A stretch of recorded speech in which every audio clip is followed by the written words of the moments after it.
കേരള വ്യാപാരി വ്യവസായി ഏകോപന സമിതി നാരായണനഗരം യൂണിറ്റ് ഓണത്തോടനുബന്ധിച്ച് സംഘടിപ്പിച്ച വ്യാപാരോത്സവം നറുക്കെടുപ്പ് വടകര പുതിയ സ്റ്റാൻഡ് പരിസരത്ത് വെച്ച് നടന്നു.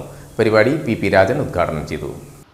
ഓണാഘോഷത്തോടനുബന്ധിച്ച് വടകര പുതിയ സ്റ്റാൻഡ് യൂണിറ്റ് സംഘടിപ്പിച്ച വ്യാപാരോത്സവം നറുക്കെടുപ്പാണ് പുതിയ സ്റ്റാൻഡ് പരിസരത്ത് വെച്ച് നടന്നത്. പരിപാടി വടകര സാമൂഹിക പ്രവർത്തകൻ പി രാജൻ ഉദ്ഘാടനം ചെയ്തു. വളരെ പ്രധാനപ്പെട്ട ഒരു ചടങ്ങാണ് ഇവിടെ നടക്കുന്നത്. അതൊരു ആലങ്കാരിക ഭാഷയല്ല. മുമ്പൊന്നും തന്നെ നമ്മൾ കണ്ട് പരിചിതമല്ലാത്ത ഒരു പരിപാടി കേരള വ്യാപാരി വ്യവസായി ഏകോപന സമിതി നാരായണനഗരം യൂണിറ്റ് തുടങ്ങി വച്ചിരിക്കുകയാണ്. തുടക്കത്തിൻ്റെ അപാകതകൾ ഉണ്ട് എന്ന് ആദരിക്ക സൂചിപ്പിക്കുമ്പോഴും എനിക്കങ്ങനെ ഒരു അപാകത ഈ ഒരു ചടങ്ങിനെ നോക്കിക്കാണുന്ന ഒരാൾ എന്ന നിലയ്ക്ക് തോന്നുന്നില്ല.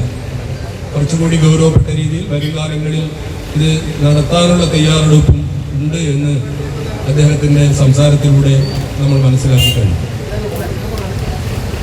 ഇവിടെ കാതർക്ക സൂചിപ്പിച്ചൊരു പ്രധാനപ്പെട്ട കാര്യം നമ്മുടെ ദേശീയപാത നിർമ്മാണവുമായി ബന്ധപ്പെട്ട് വടകരയിലെ വ്യാപാര സമൂഹം അനുഭവിക്കുന്ന പ്രയാസങ്ങളാണ്.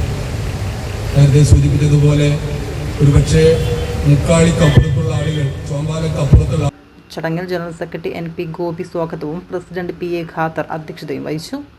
നറുക്കെടുപ്പിന് ward councillor Pratheeshan, Harish, Jayaraja, Amal Ashoka, Muhammad Everest, Rooparaj, Sunilkumar, BK Balakrishnan, P Rajan, doctor Mohanan എന്നിവർ ചേർന്ന് നിർവഹിച്ചു. ഫ്രിഡ്ജ്, വാഷിംഗ് മെഷീൻ, TV തുടങ്ങിയ 10ഓളം സമ്മാനങ്ങൾ ആണ് നറുക്കെടുപ്പിലൂടെ ഭാഗ്യശാലികൾക്കായി ലഭിച്ചത്.